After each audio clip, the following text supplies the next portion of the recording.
Bonjour, chacune, chacun, ravi d'être réunis encore ce matin. Donc j'ai beaucoup aimé ce partage parce que je crois qu'il va avec ce que je vais dire maintenant. Et on ne sait pas, vous savez, on ne se consulte pas, tu prêches sur quoi, tu fais comment, mais je crois que c'est le Saint-Esprit qui parle, qui nous parle.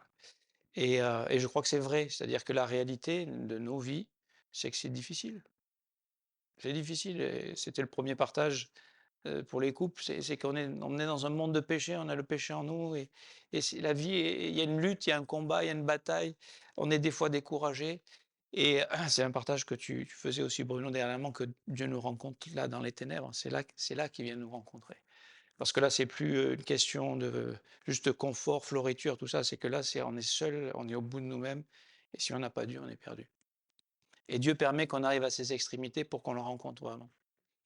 Donc voilà, ça c'était juste, c'est pas fait pas partie du message, mais on va rester dans Romains chapitre 5 et on va rester dans Romains chapitre 5 versets 12 à 21, même on ira au chapitre 6 versets 1 et 2 et je vais le lire si vous voulez bien. Donc Romains chapitre 5, si ça vous intéresse, depuis quelques semaines, on est sur le livre de Romains. Vous pouvez aller sur le site, écouter les différents messages, sur ce livre. C'est un des grands livres de la parole de Dieu. Ils sont tous inspirés, ils sont tous de Dieu, ils sont tous pour notre édification. Celui-là nous donne des explications qui sont indispensables pour avoir un bon fondement dans notre vie chrétienne. Parce que beaucoup de chrétiens sont honnêtes, sont sincères, mais si on ne part pas sur le bon fondement, si on essaye de faire ce qu'on ne sera jamais capable de faire, d'essayer de nous améliorer par nos propres forces, d'essayer d'accomplir la loi, d'essayer de plaire à Dieu, d'essayer de gagner son amour, ce n'est pas le bon combat. Et beaucoup de chrétiens, malheureusement, par moments, nous aussi, hein, on se trompe de combat. Donc, on va lire Romains chapitre 5 à partir du verset 12. C'est pourquoi. Comme par un seul homme, le péché est entré dans le monde, et par le péché la mort, et qu'ainsi la mort s'est étendue à tous les hommes, parce que tous ont péché. Car jusqu'à la loi, le péché était dans le monde. Or, le péché n'est pas imputé quand il n'y a point de loi.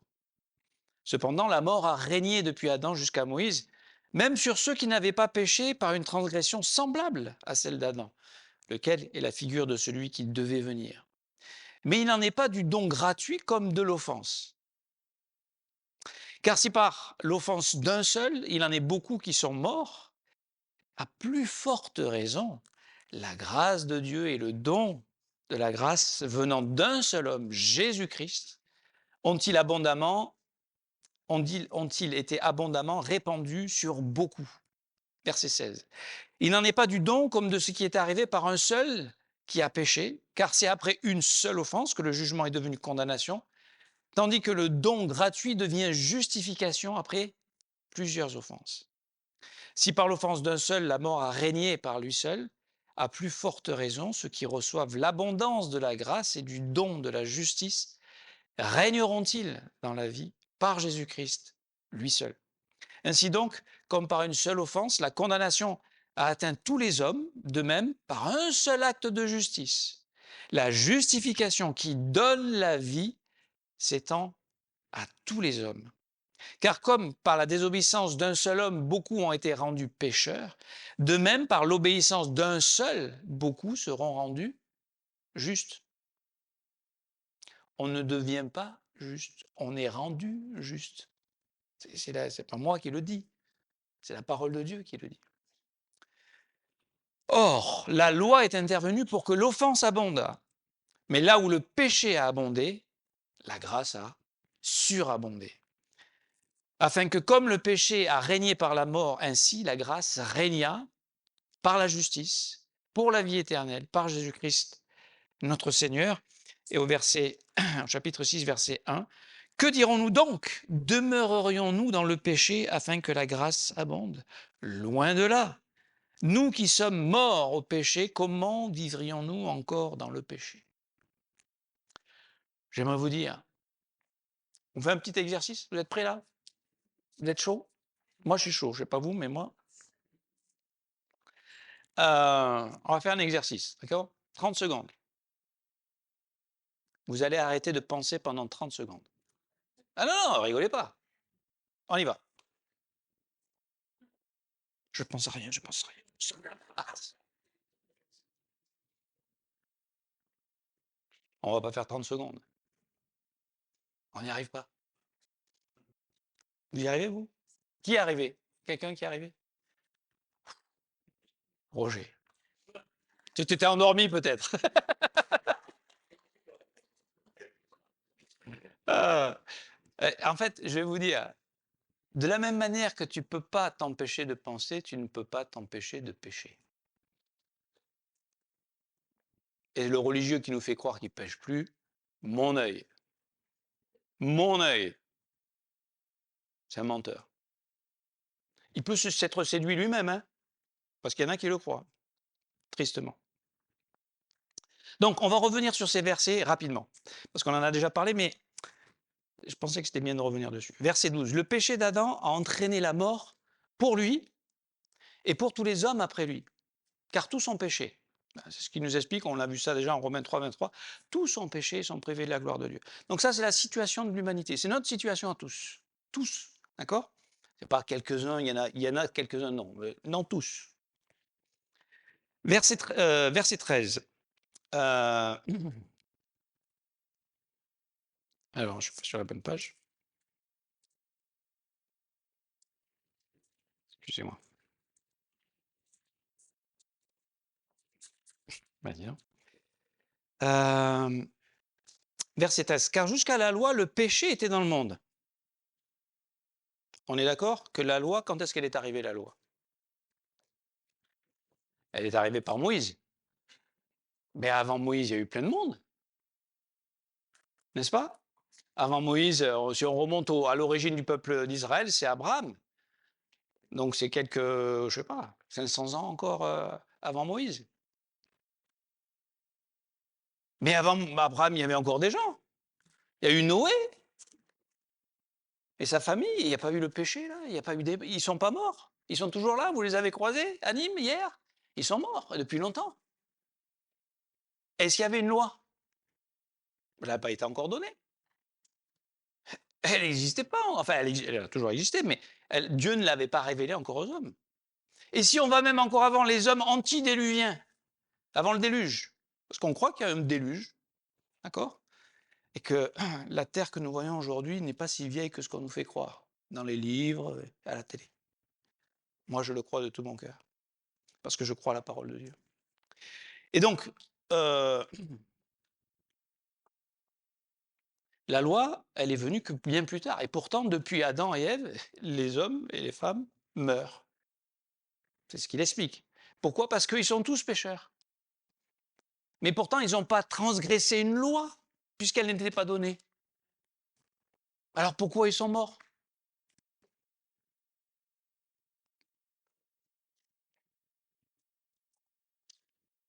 Ben, c'est ce que Paul va nous expliquer. Pourquoi est-ce qu'ils sont morts? Ils ne sont pas morts parce qu'ils ont transgressé une loi, il n'y en avait pas. Ils sont morts parce qu'ils ont hérité d'Adam le péché.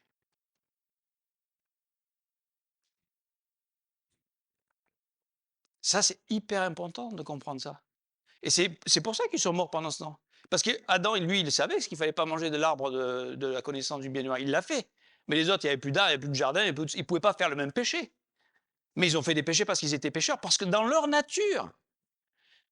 Et Jésus à la croix n'est pas mort que pour les péchés du monde, même s'il est mort aussi pour les péchés du monde. Il est mort pour payer notre nature pécheresse. Et nous en offrir une nouvelle. Et on va y venir. Et donc c'est parce qu'ils avaient cette nature que eux aussi ils ont commis des péchés. Vous savez pourquoi vous péchez et que vous ne pouvez pas vous en empêcher? Parce qu'il y a une nature en nous qui est pécheresse. Et qui c'est qui vous l'a donnée? La Bible dit que c'est le papa. C'est Adam. Elle descend par l'homme. Et le petit bébé qui naît, il est né pécheur. Il est déjà perdu.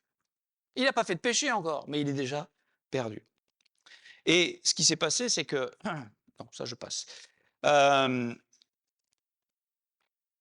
Donc, C'est ce qu'il est dit, hein, ils n'ont pas offensé. Or, le péché n'est pas imputé quand il n'y a point de loi. Mais pourtant, au verset 14, cependant, la mort a régné depuis Adam jusqu'à Moïse, même sur ceux qui n'avaient pas péché de la même transgression semblable à celle d'Adam, lequel est la figure de celui qui devait venir.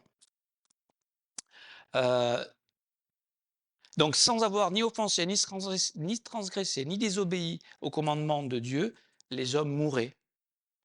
Parce que c'était la conséquence du péché, de cette nature qu'ils avaient en eux. Le salaire du péché, c'est la mort. Donc, s'il dit qu'on meurt, c'est parce qu'ils étaient tous pécheurs. D'accord? Donc, ils sont morts à cause du péché d'Adam qui leur a été imputé. En fait, on meurt parce que Adam nous a refilé sa maladie. Et parce qu'on a sa maladie, on pêche aussi. Alors vous allez me dire, mais moi, j'ai rien fait.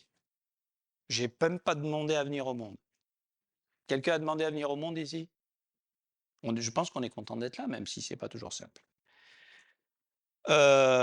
Mais ça paraît un peu injuste, n'est-ce pas? Ça paraît. Je nais déjà condamné. Je nais déjà séparé de Dieu. Et Dieu, bien sûr, nous offre une solution qui n'est pas payante. Elle est gratuite. Elle demande juste notre réponse à son offre, notre foi. Donc, vous savez, quand Dieu a dit à Abraham, à Adam, si tu manges de ce fruit, tu vas mourir. Il a mangé du fruit, est-ce qu'il est mort foudroyé? Visiblement, il a vécu longtemps, il a eu plein d'enfants après. Et pourtant, il était mort. Et c'est ce que l'homme souvent ne comprend pas. Pour ça, on a besoin d'être enseigné, c'est pour ça qu'on est là. C'est qu'il y a deux morts. Il y a la mort physique, celle qui nous fait très peur, celle qu'on ne veut pas regarder. Et celle-là, j'aime à vous dire, elle a été vaincue par Jésus-Christ. Et nous qui sommes chrétiens, on n'a plus peur. D'accord? Et ce n'est pas la plus terrible. Parce qu'en fait, quand on est en Christ, la mort, c'est juste un passage. C'est pas toujours simple, on souffre, on est vieux, enfin, il y a des situations, chacun, c'est différent. Okay, je ne suis pas léger avec la mort, c'est douloureux, évidemment. Mais on doit être dans la paix, parce qu'on sait ce qui nous attend après. On sait que c'est la présence de Dieu qui nous attend après. D'accord? C'est la gloire de Dieu qui nous attend après. Donc, même on doit être enthousiaste. Paul était enthousiaste. La mort est un gain pour nous. D'accord? Cette mort physique. Mais ce qui s'agit là, c'est de la mort spirituelle. Adam était mort spirituellement, c'est-à-dire séparé de Dieu. Quand on meurt physiquement, on est séparé des vivants. Mais quand on meurt spirituellement, on est toujours vivant, mais on est séparé de notre communion avec Dieu, de notre relation avec Dieu. Et si on meurt dans ses péchés, c'est ça la tragédie, c'est la mort spirituelle éternelle. On est séparé de Dieu pour toujours. D'où l'importance, pendant notre vie sur cette terre, d'être sauvé, d'être délivré de cette mort spirituelle et de recevoir la vie éternelle. C'est ce que Jésus est venu nous offrir, n'est-ce pas? Donc, cette nature, c'est pourquoi il y avait la mort qui régnait. Parce que comme ils avaient cette nature pécheresse, ils étaient séparés de Dieu, d'accord? Par nature. Et avec des actes qui vont avec.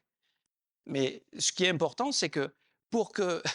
Parce que nous, voilà ce qu'on voudrait. Nous, on voudrait... Comment expliquer? Nous, on voudrait que nos actes, on arrête de pécher. Si on pouvait arrêter de pécher, ça serait tellement mieux. Non, mais c'est pas... La loi te dit ce qu'il ne faut pas faire, et quand tu sais ce qu'il ne faut pas faire, tu as envie de le faire. Donc déjà, la loi, en fait, c'est comment c'est dit dans Corinthiens 15, 45, c'est là, le pouvoir, la puissance, la loi, la mort, c'est l'aiguillon, le péché, c'est l'aiguillon de la mort, et bon, je vais le lire parce que... Et la loi, c'est la puissance du péché, je crois. Hein, c'est ça? En fait, la loi, c'est pour ça que en fait, nous, ce qu'on voudrait ne pas pécher, mais on garde notre ancienne nature. Et lui dit: «Mais ça marchera jamais ça, toutes les religions, c'est ça. C'est je vais essayer de bien faire, je vais essayer de ne pas pécher, je vais essayer de me maîtriser, je vais essayer de faire ceci, de faire cela». Mais c'est dans l'ancienne nature. On ne combat pas le bon combat. On s'égare. On s'égare. Et en fait, ce qu'on a besoin, c'est de changer de nature. Et c'est ça la nouvelle naissance, c'est ça la vie chrétienne, c'est de recevoir une vie qui n'est pas la nôtre, c'est de recevoir la vie de Dieu, la vie de Christ, c'est d'être réconcilié avec lui. Alors,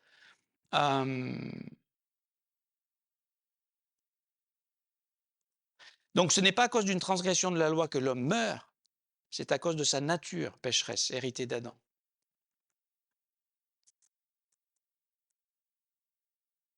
Et ça, si on arrive à comprendre que la loi donnée par Dieu à l'humanité bien plus tard ne peut pas changer notre état de pécheur.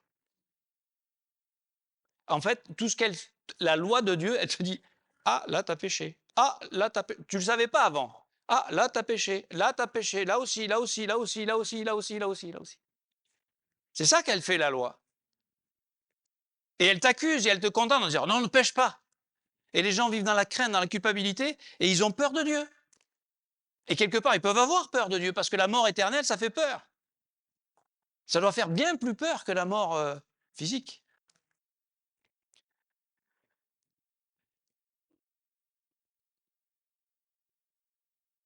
En fait, la loi n'est là que pour nous confirmer notre état de pécheur. Hein, verset 20, la loi est intervenue pour que l'offense abondât. C'est pour qu'on comprenne, en fait, qu'on est vraiment pécheur. Pourquoi Dieu veut qu'on comprenne qu'on est pécheur? C'est pour nous dénigrer, c'est pour nous dire: «Hey, franchement, si tu savais comme t'es nul, comme t'es méchant, comme t'es mauvais». Non, c'est pour qu'on comprenne que je ne peux pas m'en sortir si Dieu n'intervient pas. Et c'est tellement libérateur. C'est tellement libérateur si Dieu intervient. Combien de gens, combien de chrétiens sincères essayent de vivre leur vie par leur force, alors que la vie chrétienne, c'est de vivre par Christ, en Christ, dans le repos. C'est accompli. La loi, elle a été donnée comme un pédagogue dans Galates 3,24 pour nous conduire à Jésus-Christ, pour dire: hé les gars, est-ce que tu as compris là? Est-ce que vous avez compris? Est-ce que j'ai compris? Arrête d'essayer de faire. Tu as besoin de rencontrer Jésus, personnellement. Pas à travers ton mari, à travers ton frère, à travers ta soeur, à travers le pasteur. Toi, personnellement. Pourquoi, pourquoi le serpent a attaqué Ève d'abord? Parce qu'elle avait la connaissance de l'arbre de la connaissance. Elle avait la connaissance qu'il ne fallait pas manger de l'arbre de la connaissance par une seconde main, par Adam. Et si votre vie, elle est là, si vous dépendez des hommes, et si vous n'avez pas une relation personnelle avec Dieu, vous n'aurez pas de conviction. Et face au mensonge, vous serez balayé. Mais si vous avez, et nous en tant que chrétiens, on a une verticale avec Dieu, on a des convictions. Et quand l'ennemi attaque, quand le mensonge arrive, on peut le discerner et on peut résister. C'était une parenthèse. Donc la loi, en fait, elle fait que confirmer qu'on est tous pécheurs et on ne peut rien y changer. En fait, elle nous dit, tu as besoin d'un sauveur. Et bonne nouvelle, on a un sauveur, il s'appelle Jésus-Christ. Donc c'est vraiment un mensonge diabolique, une ânerie que de penser et de penser et donc d'essayer de se sauver en essayant d'accomplir au mieux la loi. Elle ne pourra rien changer sur ta nature. Peut-être tu feras un peu moins de péché, d'extérieur en tout cas. Donc le problème, c'est ma vieille nature pécheresse. Comment on règle ça? Et c'est pas: «Je vais travailler, je vais apprendre la Bible». Verset 15. Mais il n'en est pas du don gratuit comme de l'offense, car si par l'offense d'un seul, il en est beaucoup qui sont morts, à plus forte raison, la grâce de Dieu et le don de la grâce venant d'un seul homme, Jésus-Christ, ont-ils été abondamment répandus sur beaucoup. Un péché, une offense, et beaucoup, ou on pourrait dire tous, sont morts spirituellement. C'est la conséquence, d'accord? Et sont morts spirituellement et vont mourir physiquement. Parce que ça arrive, la mort physique, elle arrive à tous. Hein.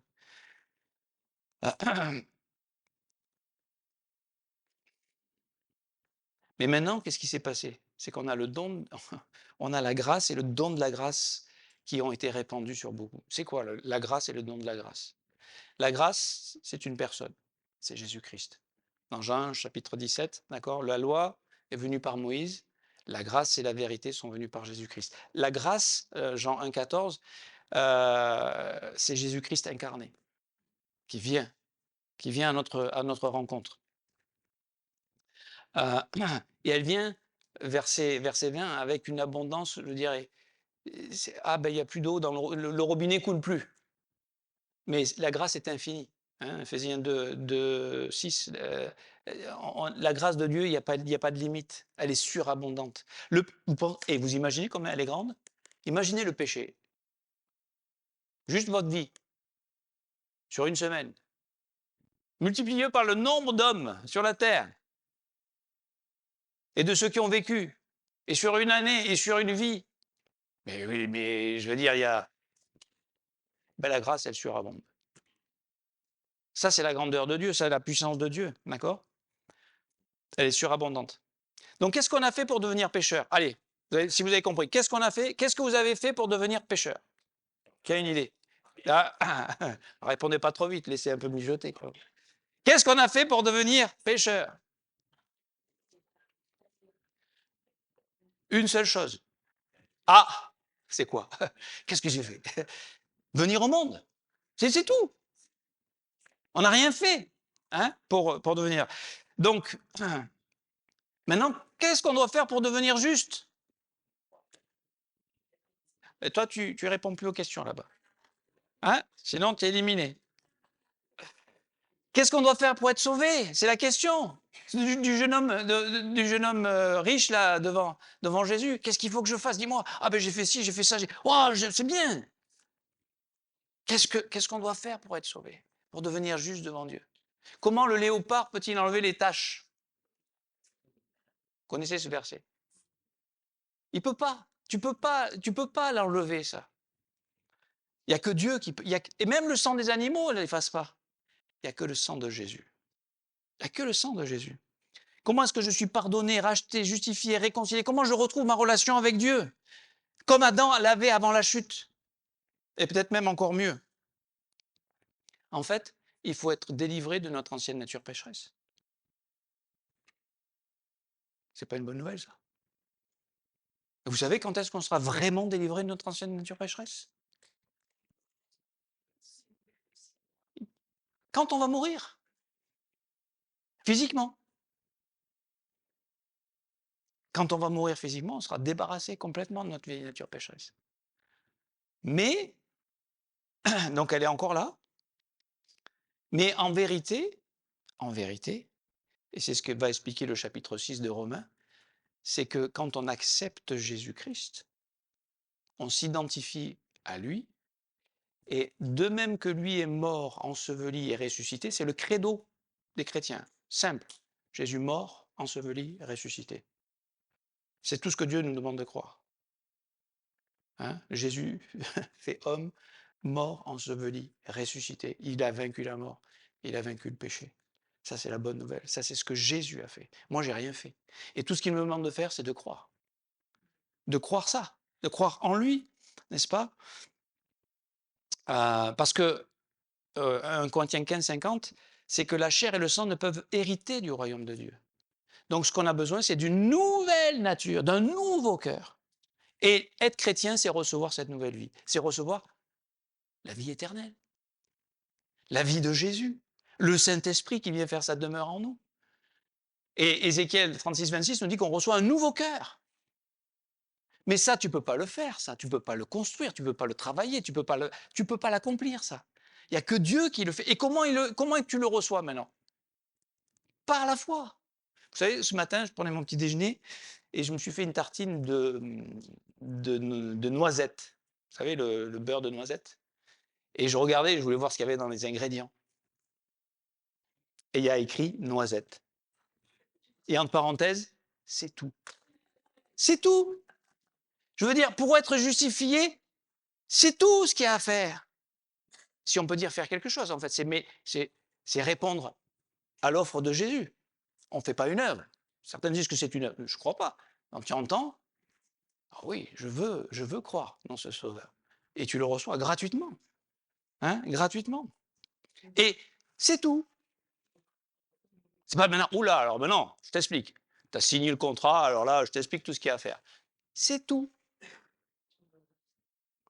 Et c'est comme ça qu'on est sauvé, et c'est par la foi dans la justice de Dieu qu'on grandit.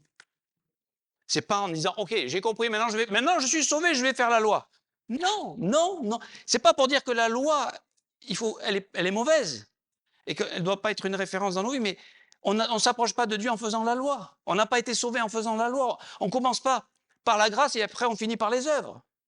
On commence par la grâce et on continue par la grâce. C'est la grâce surabondante. Donc, la bonne nouvelle, c'est que nous, chrétiens, on est morts au péché. On est mort avec Jésus-Christ. Alors elle est encore bien là, hein, mais en fait, elle a déjà été crucifiée. Ça veut dire que Dieu nous a libérés, nous a affranchis de l'esclavage du péché. Et maintenant, en tant que chrétien, on n'est pas obligé de pécher. On peut laisser Dieu vivre en nous. Et si Dieu vit en nous, on ne pêche pas. Si je reprends les rênes, tu pêches, je pêche, nous pêchons. C'est comme ça.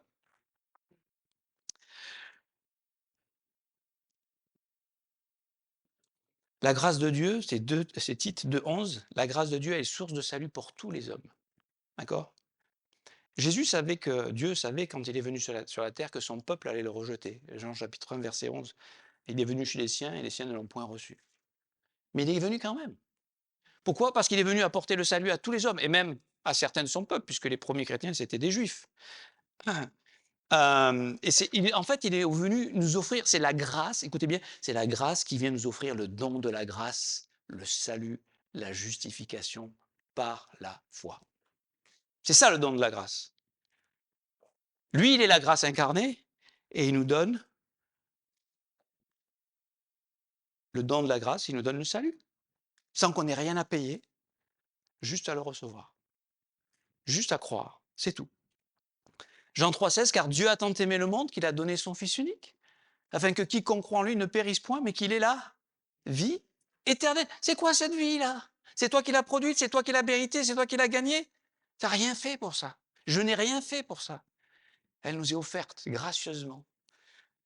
Dieu, en effet, n'a pas envoyé son Fils dans le monde pour qu'il juge le monde, mais pour que le monde soit sauvé par lui.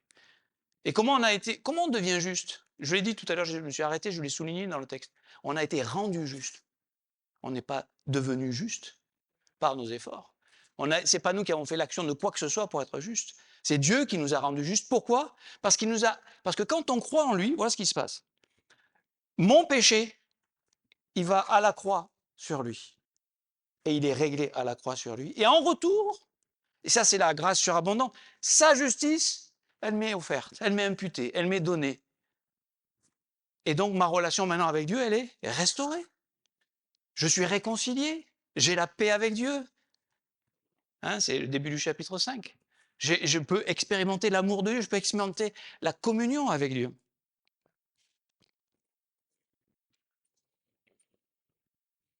Alors, il compare en fait entre le don de la grâce et le don d'Adam. On préfère le don de la grâce. En fait, le don d'Adam, on n'a rien demandé pour l'avoir, on l'a eu. Et c'est un péché et tout le monde est condamné. Tout le monde meurt. Regardez bien, suivez-moi bien. Et là, c'est important. Avant la loi, tout le monde mourait. Après la loi a confirmé qu'ils étaient pécheurs, ils mouraient encore. On meurt. D'accord?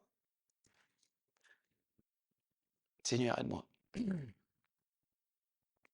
Ils mouraient à cause d'une chose, leur nature pécheresse, et en même temps qui accomplissaient des péchés, comme chacun d'entre nous. Mais maintenant que Jésus est venu, maintenant que Jésus vient, comment on est juste devant Dieu?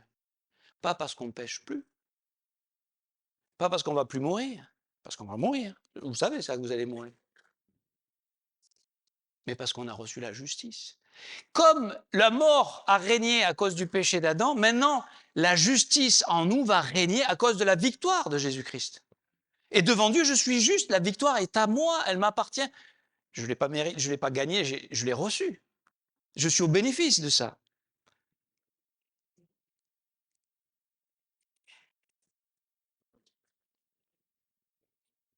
Donc, comment je vais terminer?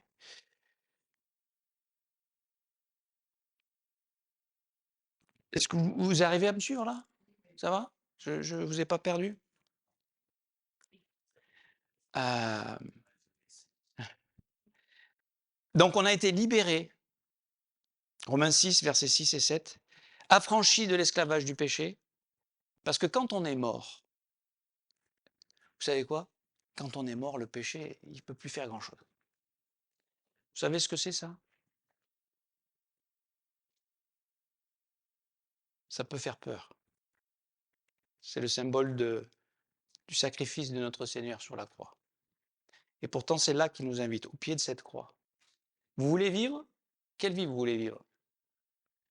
L'ancienne nature qu'on essaye de réparer et on se fatigue, on s'épuise, on se décourage. Et quand on est dans cette ancienne nature, c'est le brouillard et on est perdu. Ou laisser cette ancienne vie à la croix et dire je l'abandonne. Maintenant, je veux vivre de la vie d'en haut, de la vie que tu m'as donnée. Et comment on va faire ça? Par la foi. Et nous, on a beaucoup de problèmes à vivre par la foi parce qu'on a la réalité, on voit, on sent, il y a des pressions, il y a des accusations, la culpabilité, il y a le péché dans lequel on vit encore et qui est encore en nous. Mais quelle est la solution, mes amis? C'est de venir là, de venir à la croix. T'as un problème de couple? T'as un problème d'être célibataire? T'as un problème de vivre? Ben meurs! Et il n'y en a pas qui désespèrent des fois dire si je pouvais partir, ça serait super. Quand on est fatigué, quand on est dans les brouillards, c'est ce qu'on demande. C'est pas vrai? Vous voulez que je vous dise quelque chose d'honnête? Ce week-end, j'ai eu un moment de pression terrible, terrible, qui m'a amené tellement en bas que je dis Seigneur, il faut que tu me reprennes.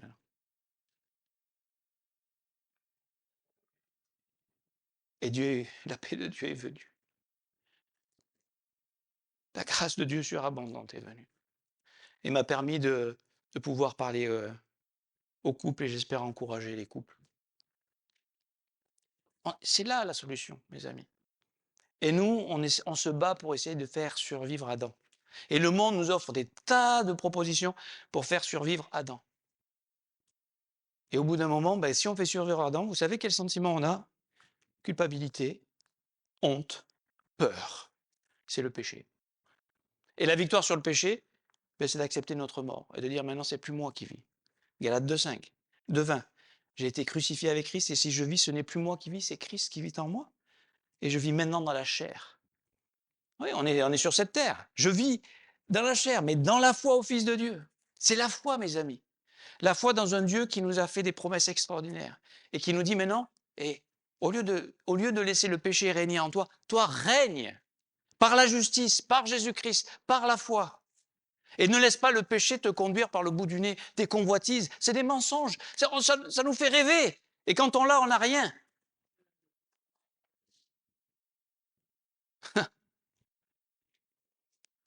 Et pour comprendre ça, ça prend du temps. Hein. Moi, là, ça m'a pris 40 ans. Ce que je veux vous dire, et je conclus. En fait, vous savez, Jésus, il demande que ça, d'être en communion avec nous et de régner, et de nous aider à régner dans notre vie sur cette terre, et de plus être les prisonniers du péché. Il est venu pour ça, pour nous sauver. Sauver éternellement, mais sauver dans une vie pratique. Au lieu de s'entretuer, se disputer, se critiquer, tout ce que l'homme est capable de faire, on peut s'aimer. C'est quand même mieux, non? Si dans une famille, tu sèmes l'amour, qu'est-ce que tu vas récolter à un moment donné?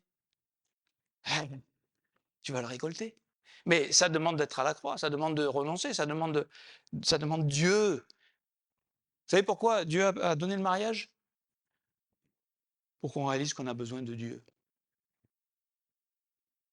Pour aimer notre épouse, pour aimer notre époux. Et quand on est célibataire, on a encore besoin de Dieu. Parce que c'est difficile d'être célibataire. Aussi. Euh,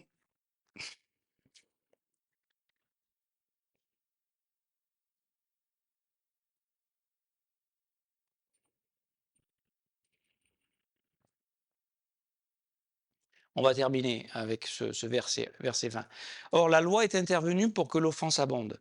Donc, la loi, c'est juste pour nous montrer qu'on est pécheur. Mais là où le péché a abondé, la grâce a surabondé. Mes amis, j'aimerais vous dire qu'avant, souvent avant d'aller là, il y a beaucoup de péchés. Mais j'ai une bonne nouvelle pour vous, pour moi, pour nous. Il y a une grâce qui surabonde. Et on peut jamais dire: «Ah non, je suis allé trop loin, j'en ai trop fait, c'est trop tard». C'est faux. Ça, c'est un mensonge du diable. Ça, c'est un mensonge. Alors, on n'est pas obligé d'aller trop loin, d'en faire beaucoup, hein. On en fait déjà. Et Dieu nous dit: «Mais arrête de t'autodétruire. Viens à moi. Reçois mon amour, reçois ma grâce. Laisse-moi t'aimer». Et c'est ce que Dieu nous propose.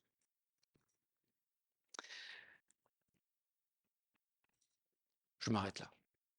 On va prier. Seigneur, heu, merci pour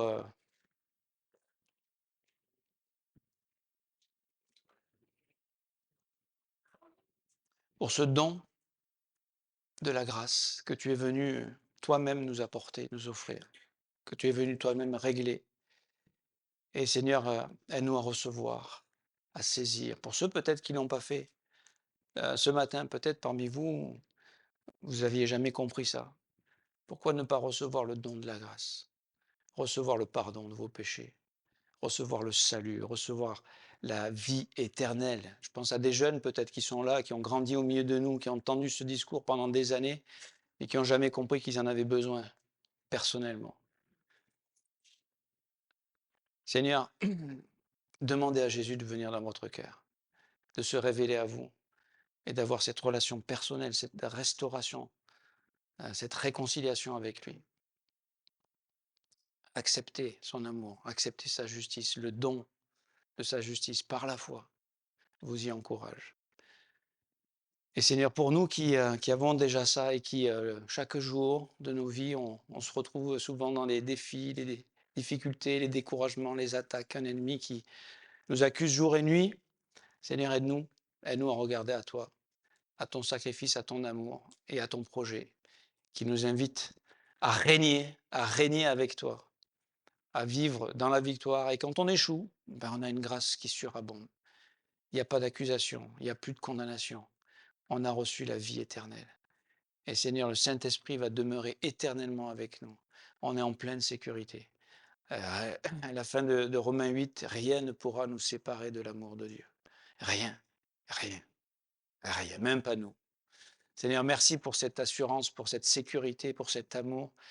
Et Seigneur, merci pour les émotions que tu veux nous offrir de vivre, qui sont la paix, la joie, l'amour, et des relations extraordinaires les uns avec les autres. Bénis ton Église, aide-nous à grandir, à comprendre, à accepter simplement par la foi ce que tu as fait et à recevoir cette vie nouvelle pour être en bénédiction pour nous, dans nos relations, dans notre vie de tous les jours, dans notre couple, dans notre famille, dans notre travail, dans ce monde, qu'on puisse être des lumières qui montrent que c'est possible de vivre autrement par Jésus-Christ. Amen.